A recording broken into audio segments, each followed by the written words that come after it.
Warzone 3 is finally out, and with that, we obviously have to get the highest FPS possible, the lowest input delay. So today, let's do that.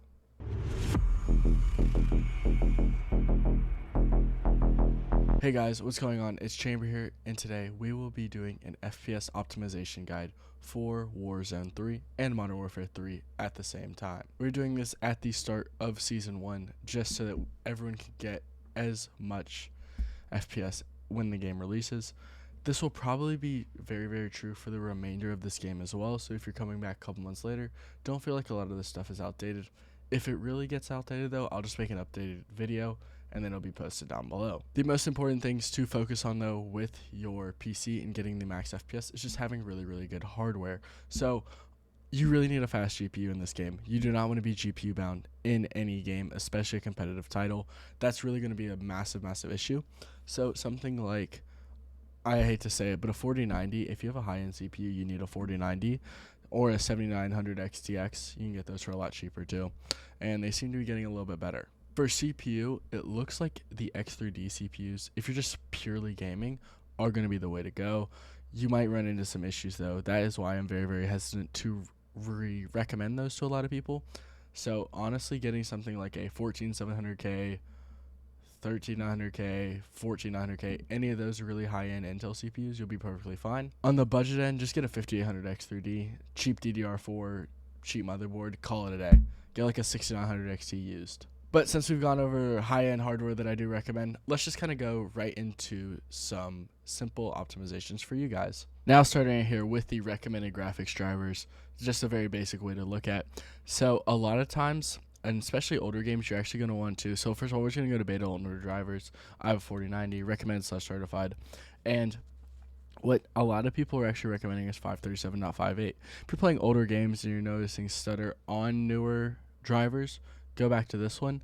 But this is a brand new game, and at the time of my testing, 546.17 was the latest and was the best. And then 546.29 came out, and I was about to test this, but one thing that a lot of people don't know is that, well, this is actually a Season 1 specific driver, so this is actually game ready for Warzone 3. But then NVIDIA a couple hours later released a hotfix driver, 546.31. I will be putting this in the link in the description, by the way, but this doesn't really fix like any specific issue that is relevant to Season 1 FPS, but fixing some streaming gameplay on Discord can be really, really nice. But for me, it was the stutter on VSync. I don't think I've really experienced this much, but just knowing that I won't have to deal with this is kind of a big deal. For my AMD users though, use the latest driver. It literally released yesterday, and if you are on an RDNA 3, so the 7000 series GPUs, you actually now have access, so for 7700 and up, you get access to hardware accelerated graphics scheduling, which if you've ever gone into your settings before, gone to system, graphics, change default, hardware accelerated graphic GPU scheduling is a very, very big deal on some things. And people are confirming, people that I know, people that I trust, are noticing a massive boost in their lows because of this being enabled. Hopefully this can come to more AMD GPUs and be effective as well. For Intel Arc, I don't know how many people are using it, but so the latest driver here and the beta driver are the exact same. Just download it, install it. It's from November 20th, so maybe they can release an updated one that could possibly give further improvements to Warzone itself. Basic Windows settings you can set though are advanced display. Make sure your monitor's at the max refresh rate. I'm at 270. That's what performs the best for me. For graphics, this stuff doesn't matter, like Windows aside and all this stuff. For me, if it did say power saving though, because I do have an iGPU, it would be slightly an issue. But this isn't going to be like, if you just have like your graphics card, your dedicated graphics card, the difference between power saving and high performance will be 0. It's the exact same thing. A couple of these things. So if you do play the game in windowed mode, which you really should not be doing, keep this on though. Variable refresh rate. If you do use G-Sync, FreeSync, any of that stuff, which I do recommend, keep this on. Then hardware accelerated graphics scheduling. If you have the option to, just keep it on. There's actually not really anything else that I would recommend in here. Just make sure that if you go into the control panel, set your power plan to high performance. So now the big important part, game configs. Why are game configs important? Because then you can get FPS like this. So 347 in the averages, but what we're really focused on are the lows, the low 5th and low 1st, so 299 and 277. Here's what I will say. There are a couple of ways to trick it and get really high average FPS, but those lows very suffer. So there's a setting I'm going to show you soon about resizable bar, and if you have resizable bar enabled, I can get this average up to like 350, 355, 360. But these lows tank into like the 100s.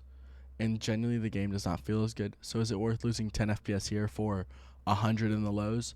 Absolutely, 100%.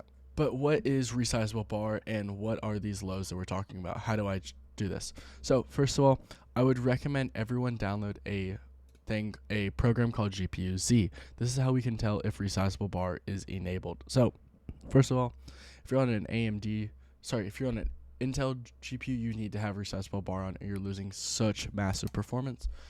Any 3000 series or 6000 series and up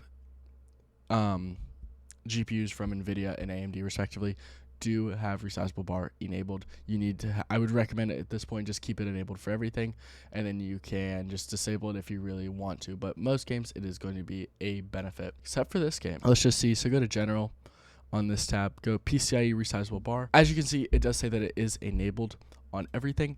So why am I saying to disable it though, and what are you going to do to disable it? So for me, what I'm going to do is I'm going to leave it enabled in my BIOS, leave it enabled in Windows and everything. Go to my file explorer, go to my documents, Call of Duty, players. Now, I only have Modern Warfare 3 installed now. Modern Warfare 2 sucks. It's trash. So I just leave this. This is the only part of the game I haven't downloaded. You're going to go options forward.cod23.cst, and we're going to go through a couple of settings. 1.2 for video memory scale is what I found to perform the best, but the difference is like nothing. If you have like a 8 gigabyte, maybe if you have like a 4 gigabyte VRAM card, you might have some trouble here, but that's about all I've noticed. Thread worker count. This is very interesting. For the longest time, I recommended half your cores plus 1. So I have a 1300K. I have 8 performance cores, so I was used to run 5. Bringing this to 8 actually did boost my lows significantly. Not a bunch, but just a little bit. So I set this to 8. So for anyone who is on an Intel CPU with E cores, so efficiency cores. So as you can tell, I have 24 cores technically. 8 are performance, 16 are efficiency. I'm just going to recommend setting it to those P-core amounts. For my AMD users, you can still try half plus 1. I know some people in like the 8 cores are having really good performance with 7. That's what I noticed as well when testing. But we can scroll down, and all this stuff, a lot of this stuff is just honestly personal preference, like audio. I don't recommend capping your FPS in the actual game itself. Cap using something like River Tuner or the NVIDIA control panel, any of those. None of this stuff really matters here.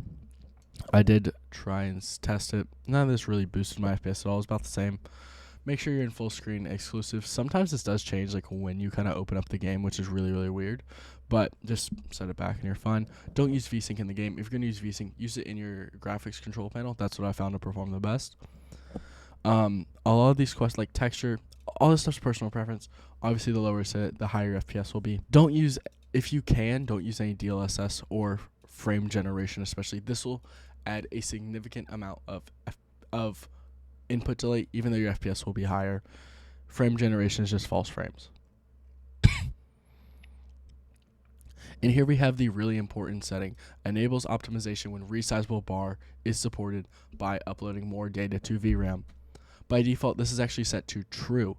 And a lot of people will be like, oh yeah, I want that. I want more data to my VRAM. No, for some reason, this is causing really bad lows and stutters in a lot of systems. One thing I did notice though, and actually was testing this on a client. So first of all, if you're interested in getting more FPS, hit the link down below. I do offer a PC optimization service. But what I noticed was that when I set this to true for him on a 1400K and a 3090, because he was so GPU bound, getting the extra GPU FPS really was important. So you might want to test this yourself using the built-in benchmark. But for 99% of people, actually I'm going to recommend you set this to false. You'll notice that the game feels just a little bit better. That was one thing I really did notice, and I did like that too. So I'm going to recommend false for most people.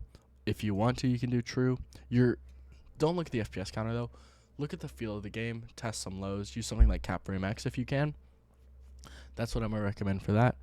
But honestly, the only 3 settings you really need to change in here are upload GPU heaps, change this to false, and then 1.2 video memory scale, and just worker count to what I was talking about earlier. P cores for Intel, for AMD, set it's like 7 probably on a 8 core and like 5 for a 6 core. Here we are now in Modern Warfare 3. So obviously this might change a little bit with the new update, but let's go to the graphics settings. Go to full screen exclusive. I'm going to stay in borderless right now just because I am recording, just because I don't want to mess anything up though. Stay in full screen exclusive though for most people. Honestly, the difference now in FPS isn't that massive, but hey, for reflex low latency, I did find that on does perform the best. It gets slightly boosted in the lows, but they were so close that like it could have just been a margin of error. So do whichever one you honestly prefer. I do use on plus boost though because I like to mix G-Sync with V-Sync, and you need on plus boost to properly cap your FPS and get the smoothest gaming experience. There's a couple videos back like the smoothest gaming experience or something. Honestly, using G-Sync and V-Sync, especially in a game like this, I would highly recommend. Custom frame rate, set as to unlimited in the game. Use a different version of frame rate capping such as the NVIDIA control panel or River Tuner Statistics Server. I found that a custom frame rate in here just ruins your lows. Sucks. HDR, if you use this, cool. I don't. Upscaling / sharpening, I only use Fidelity FX just for the extra sharpness because I'm low-key blind. I mean, you could just use image scaling with native, but I just like using this because it's just pure this. VRAM scale target, this is set through the config with that 1.2, so this actually doesn't matter here. Just don't touch it. Variable rate shading, this just uses, it like cuts your resolution in half to get higher FPS. Doesn't matter. Don't use DLSS frame generation. It just sucks, and it doesn't get any FPS boost or really any latency decreases or tangible benefits. You might get a higher FPS number in the corner. Cool. Doesn't matter. Texture resolution very low. If you're on like a 1080p display, you actually might want to turn this up to like high or something. It might be worth that FPS decrease, because I remember when I was on my 390 Hz 1080p, the game looked terrible, and turning this up really did help a lot. Same thing with texture filtering. Depth of field and detail quality, like these don't really matter. Particle resolution doesn't matter to me. Bullet impacts, honestly, you might want to have this on. Kind of just tell where bullets are coming from. Actually, I'm going to turn that on now. On-demand texture streaming. This will mean that you're using your internet to download textures instead of keeping them on your hard drive or your SSD. If you have a really slow SSD or like not a lot of storage, turn this on. But most people, I agree with this. Your internet is kind of important, especially on a online game. You don't want to be using this to download textures online because then sometimes they won't even load in. So just download all the textures. Don't use texture streaming. Trust me. Shadow quality very low. We don't want to use shadows because then it's going to be hard to see people. This just kind of brightens the game up. Screen space shadows. Same thing. We don't care about shadows. Ambient occlusion. Off, low. As you can kind of get off and low. Terrain memory, set this to max though. Just so way that stuff isn't always popping in and out, going from low quality to high quality. This stays in your VRAM. Kind of can boost lows and doesn't have to worry about any stutter when you're kind of loading in. Off also for all this stuff. For view, this is all just personal preference though. You can do whatever you want in here. And then for interface, we'll just talk about this telemetry. If you want to have your FPS, server latency, and packet loss here, the more stuff you have, the more it's going to clutter the top of your screen though. Maybe you want GPU temp too. I don't really care about my GPU temp though. My GPU is going to always, it shouldn't get very hot. And if I see smoke, it's next to me on my desk. But honestly, a lot of these settings are very, very just simple. Like you don't have to worry about much in this game. And that's just how you get all the max FPS in Modern Warfare 3. And there you have it. That is how you max out your performance in Modern Warfare 3/Warzone 3. If you are interested in me actually getting more PCs and more hardware to test to see what really is the fastest in Warzone 3, hit that link down below. You can subscribe to my Discord, get some FPS boosting with yourself. Also, you can also get my FPS boost service, which allows me to fund the channel. Really do appreciate that as well. But I hope you guys have enjoyed. Let me know if you're going to be playing Warzone 3 and if you actually want me to start streaming on Twitch or something playing this game, because honestly, I'm feeling like playing Warzone 3. Brings me Warzone 1 vibes. I'm actually really, really excited to play it. So I hope you guys have enjoyed. I will see you guys later. Peace.